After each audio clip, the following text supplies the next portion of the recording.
We think we need special, preferably perfect conditions to start accomplishing anything, to start a diet, to learn a new language. Then my husband said this magical word. What if you write your own book? We were on a plane practically the next day. That I'm a Jeju local. What about my novel? What about my dream to become a writer? Well, I'm ashamed to say I failed miserably at first. How exactly did Jeju save me then?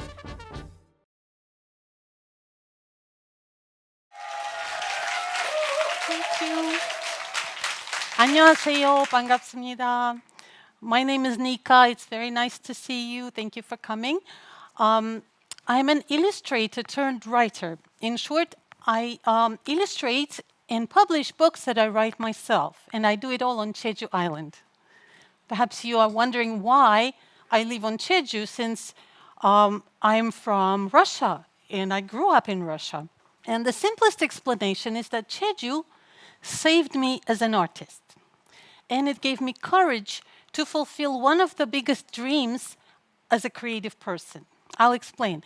You see, any field we work in is a competitive one. Whatever we choose to do in life, whether it's academics, sports, entertainment, or business, there's usually someone who does it much better than we can do. And sometimes we feel like we cannot really afford to take a break.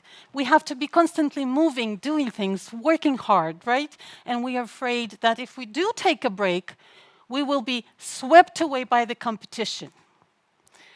But it doesn't have to be like that. It can still be very overwhelming to a creative person. And I'm sure many of you know this. Let me tell you my story. I was incredibly lucky when I started working as a textbook illustrator first. I had a lot of work, which is great. I agreed to every project. I worked long hours and drank a lot of coffee. And I drew small and big illustrations that are intended for elementary, middle school, high school textbooks. And I worked like this for 20 years. Let me just quickly show you some of illustrations that a typical textbook illustrator does. These images do not actually leave much room to be creative, don't they? But I still enjoyed my job very much. Especially, I enjoyed illustrating everyday situations and little dialogues like these, little cute dialogues and conversations like these or like that. And I like to add a little extra layer to an illustration, like a second meaning. And that made me really want to be more than just an illustrator. I wanted to be a storyteller. So I thought I need to be a picture book or a novel illustrator, where I thought I was sure to have more freedom. But whatever I did, I was unable to break into that field. It was just way too competitive. And eventually, I grew restless and unfulfilled, and I was actually became downright unhappy. It felt as if, even though I was drawn practically nonstop, I wasn't really creating anything of my own at all. This is when the idea to move to Jeju came about. You see, if I'm being completely honest today with you, Jeju not only saved my artistic self, it also saved my family. I lived with my children in Russia, and my husband worked in Korea. He was what you call a kirogi appa, a goose dad, but a sort of goose that has to travel really, really far to see his kids. And our kids miss him really very much. And one day we decided that we should no longer be living apart. And my husband suggested moving to Jeju as an experiment, just for 1 year. We could combine homeschooling and traveling. This is very popular nowadays, I hear, but the difference is that we decided to do it before it was considered cool. Our son was super excited. You see, he too had a dream. He always wanted to be a pirate.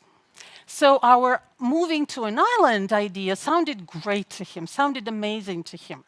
I suppose this is how he imagined Jeju Island in his mind.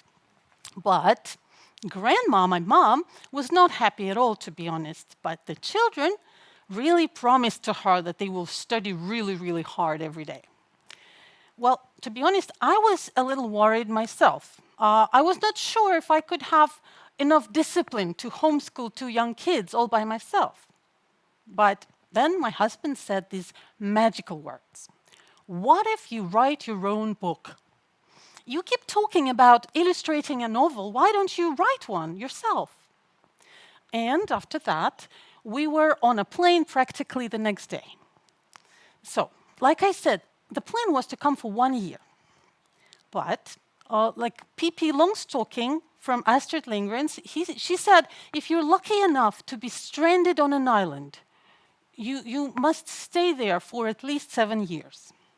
So, it is our 12th year living on an island, on Jeju Island now. You could say that we are practically fully Jeju locals. Do you know how to recognize a true Jeju local? I give you a hint.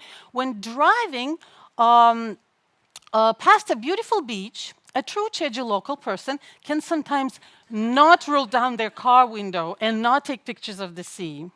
Can you imagine? I can now. So Jeju local people often sometimes frown at the new construction that is happening all over Jeju. And I have to admit, we sometimes shake our heads and click our tongues at many, many rental cars. And I'm guilty of all these things. So now that I'm a Jeju local, what about my novel? What about my dream to become a writer? Well, I'm ashamed to say that I failed miserably at first. For a really long time, all I had was this self-explanatory title of my book I wanted to write. Mom goes to Jeju to write a book. That's all I had. At the time, I couldn't really put my finger on why I was having so much difficulty with it. After all, the situation was perfect. I was on an island with lots of perfect places to write, beautiful cafes and beaches. Did I maybe bring a huge writer's block with me from Russia? I don't know. Or there could have been other reasons. For instance, simply not enough material, not enough story to make something exciting. Nothing exciting was happening in our lives. Like we woke up, we had breakfast, and we explored nearby villages and towns, me and my son and my daughter. And we tried local food, of course. We tried local food. And occasionally, we even studied. But you can hardly call any of it an adventure, can you? So, okay, how exactly did Jeju save me then if I was unable to accomplish what I so desperately wanted to do since I moved there? I'll explain. The thing is, and I do believe it's the truth, that as soon as we make this decision to start working on our own project, we already are doing the creative legwork required for a successful outcome. Does it make sense? No matter how long it takes, if we keep at it, even if we're rewriting titles all day, our project is slowly taking shape. And the most wonderful thing about being a writer and having this creative block and chipping at it bit by bit every day is not knowing where your project is going to take you next. So this is the book I wanted to write. Mom goes to Jeju to write a book. It was supposed to be a story about my family. But what I really wanted is to write about me, my story. A very talented Korean translator translated the title like this: Mom's Plan, 엄마의 계획. And I think it fits perfectly. Because you see, Mom has all these plans and ambitions. She has this dream. She wants to be a writer. And she thinks that she desperately needs to be in this special location to be able to write. You know, we all sometimes feel like this. We think we need special, preferably perfect conditions to start accomplishing anything, to start a diet, to learn a new language, and so on. But a shocker, it turns out moving on an island and having all those perfect conditions does not always work. Perhaps the problem that I was having, that the fact that all my big plans, they revolved around me. I was so self-absorbed with telling my own story that I forgot to just simply listen to what it was that Jeju had to say. Not once did I stop and look around me and see and listen to what was actually happening around me. See, I do believe that Jeju is an alive entity. It's hard to explain, but Jeju's history, Jeju's people and nature.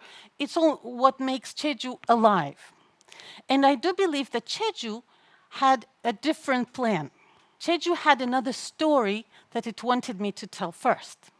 Does it make any sense? I really hope it does, because that is exactly how I wrote Henyorina's story.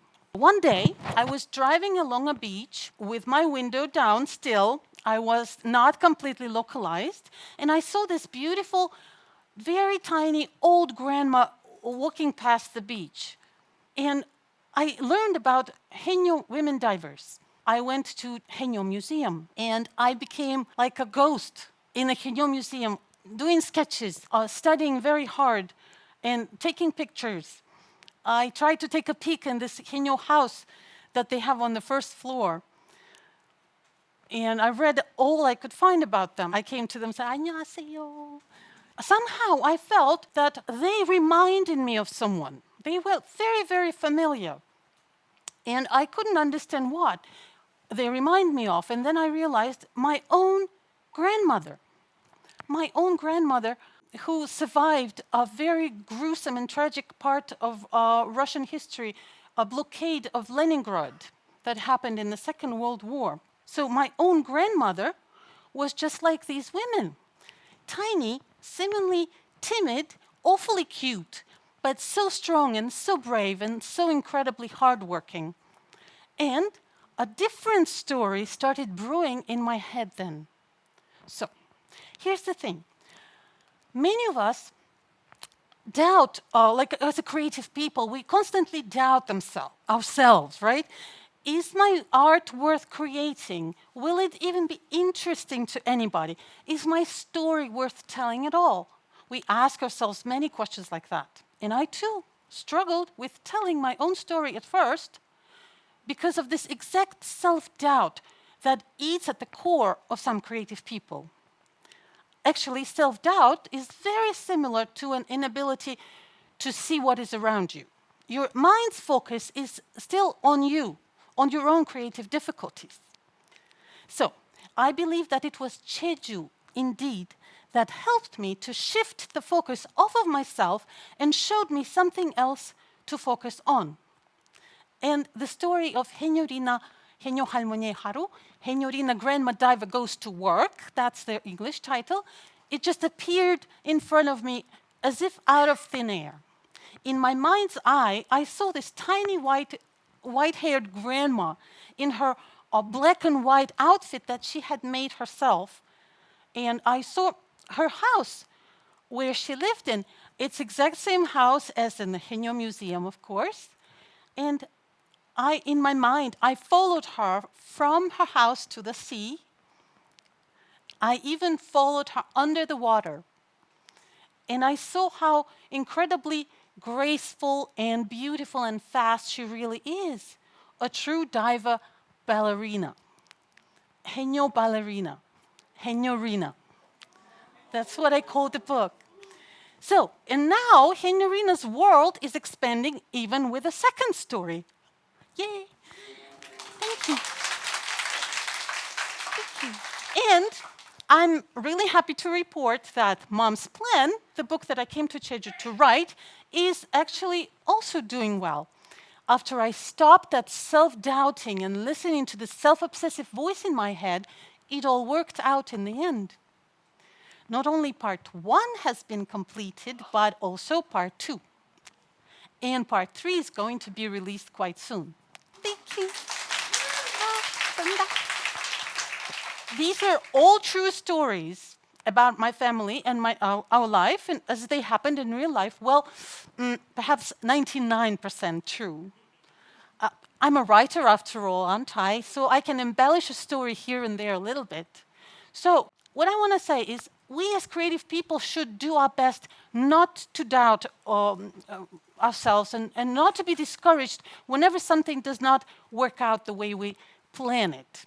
Instead, we should focus on something else for a while and see perhaps there's something that urgently requires our creative attention, some story that is just as valuable and worth sharing. So even though the competition is tough, there are still a lot of stories out there that can and need to be told. Even becoming a local person and frowning at new construction sites that are happening on Jeju, all over Jeju, gave me inspiration to write one more story. This story about a family of deer. A family of deer whose home forest constantly is shrinks and shrinks due to the endless construction that's happening. And eventually, they escape to the protected land of Halasan Mountain. So this story in particular was completely unexpected. One day I just noticed that the barking of deer next to a house just disappeared. It looked like all the deer were suddenly gone somewhere. I wondered, where have they all gone? And that's how a story of their daring escape and survival appeared in my mind, again, almost fully formed. And I didn't doubt, I believed that it was worth sharing as well. That I have shared it, I have told the story as best as I could. What I'm going to do, I'm going to keep listening. Who knows? Maybe there's some other story. Maybe there are more stories that Jeju Island wants to share. And I don't want to miss any of them. Thank you. Thank you for listening.